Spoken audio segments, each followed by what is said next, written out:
Hello everyone and welcome back to the channel. Today, we're diving deep into one of the most remarkable yet shamefully overlooked stories in the history of science.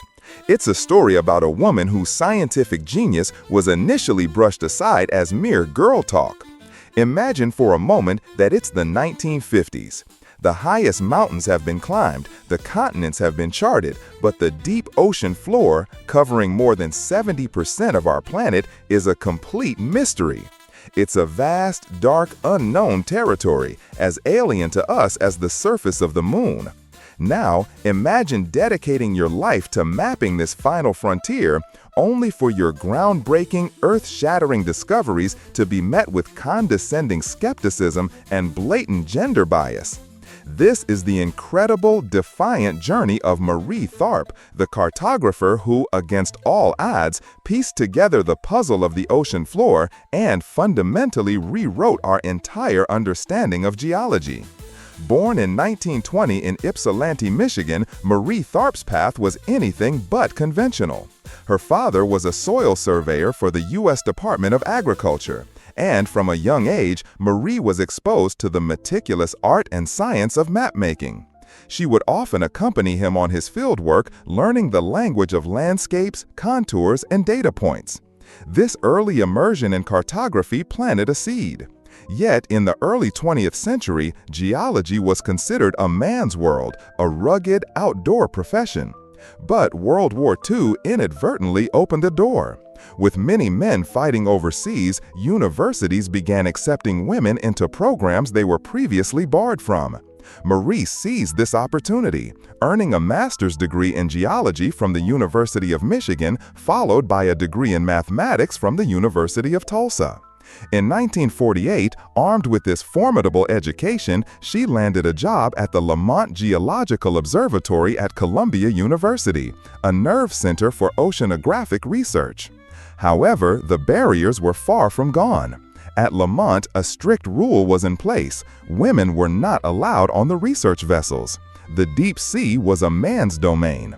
So, while her male colleagues, like the brilliant but headstrong geologist Bruce Heezen, went out on long expeditions to collect data, Marie was confined to a desk back in the lab. Her job was to take the raw data they brought back and turn it into something meaningful. This data consisted of thousands upon thousands of sonar soundings, essentially long lists of depth measurements. Her task was to translate these abstract numbers into visual representations, creating detailed profiles of the seafloor. It was painstaking, tedious work. Think of it like trying to paint a detailed portrait of someone you've never seen using only a list of measurements from their face to a fixed point. For every voyage across the Atlantic, she would take a roll of paper, plot the depth points, and draw a continuous profile of the seabed. Slowly, painstakingly, profile by profile, a picture of this hidden world began to emerge. It was in this meticulous process that she began to see something impossible, something that defied all known geological theories of the time. As she lined up her profiles from different transatlantic crossings, she noticed a consistent pattern. Running right down the center of the vast underwater mountain range in the Atlantic, there was a deep V-shaped valley, a continuous rift. This wasn't just a random canyon, it was a feature that seemed to split the entire ridge in two. She showed her findings to Heezen, convinced she had found a rift valley that ran the entire length of the Atlantic. His reaction was swift and dismissive. "It cannot be," he insisted.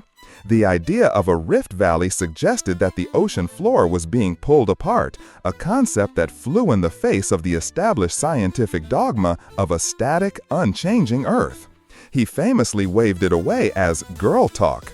Let that sink in. One of the most significant geological discoveries of the 20th century was initially labeled with a patronizing, sexist phrase meant to end the conversation. But Marie Tharp was not deterred. She knew what the data showed. She went back to her charts, her belief unwavering. The turning point came from an unexpected source. To prove her wrong, Heezen gave her another data set to work with, a map of recent earthquake epicenters in the Atlantic. His hypothesis was that if the earthquakes were random, her rift theory was just a fantasy. Marie took the earthquake map and overlaid it onto her map of the underwater ridge. The result was breathtaking. The earthquake epicenters didn't just align with the ridge, they fell almost perfectly inside the boundaries of the rift she had drawn. It was the smoking gun. The correlation was too perfect to be a coincidence. The Earth was seismically active precisely where she had claimed it was splitting apart. Faced with this undeniable evidence, Hazen had no choice but to concede. The girl talk was, in fact, the truth. Together, they worked to create the first complete map of the North Atlantic floor, published in 1957. It was a masterpiece that revealed the monumental Mid-Atlantic Ridge in all its glory.